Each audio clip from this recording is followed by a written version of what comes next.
Give us your answer. Will you have peace or war? I will have war. The third Hobbit film is the last piece of the puzzle. So ultimately, there will be 6 movies that become a grand story that you can see from beginning to end. This was the last move in a master plan. A plan long in the making.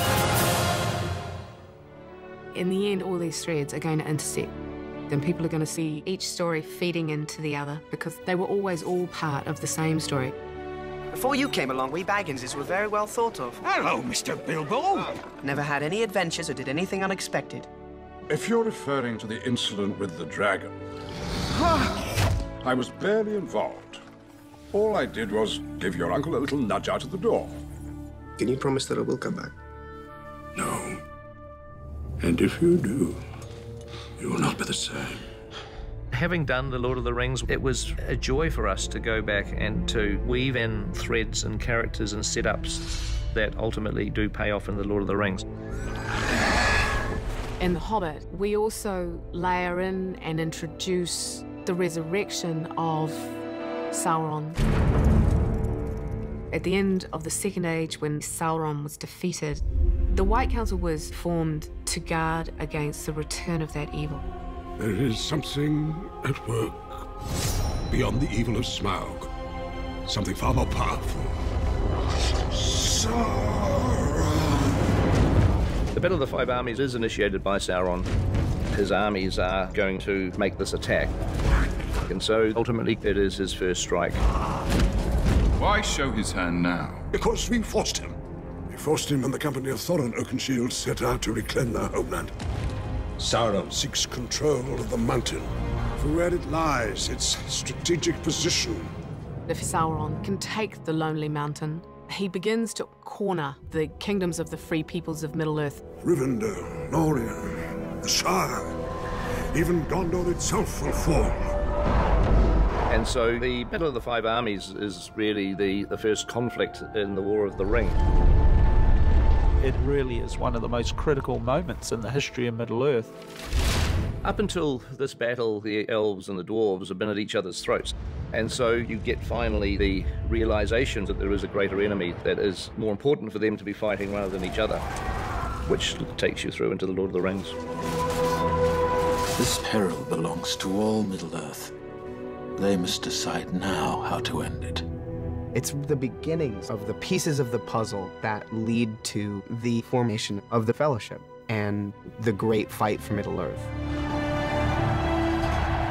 But ultimately, the most important part of the battle to save Middle-earth is this little ring.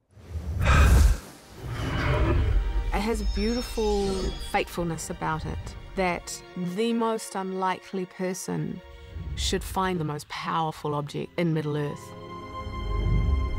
One ring to rule them all. One ring to find them. One ring to bring them all. And in the darkness, find them. Having done The Lord of the Rings first, we were able to bring to The Hobbit the importance of the very fateful moments that occur. Most importantly of all, the fact that Bilbo doesn't kill Gollum. It's a pity Bilbo didn't kill him when he had the chance. Pity? It was pity that stayed Bilbo's hand.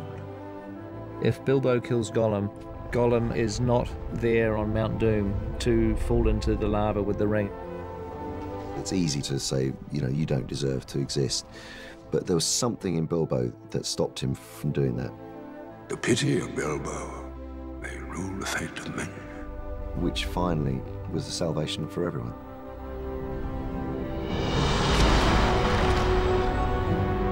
One day I'll remember. Remember everything that happened, the good, the bad. And how lucky I am that I made it home. Bilbo once told me his part in this tale would end, that each of us must come and go in the telling.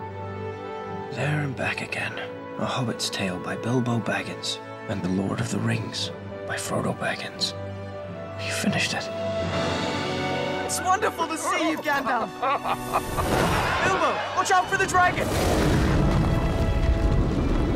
Loyalty, honor, a willing heart. I can ask no more than that. Never thought I'd die fighting side by side with an elf.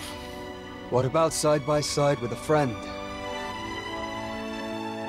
All you have to decide is what to do with the time that is given to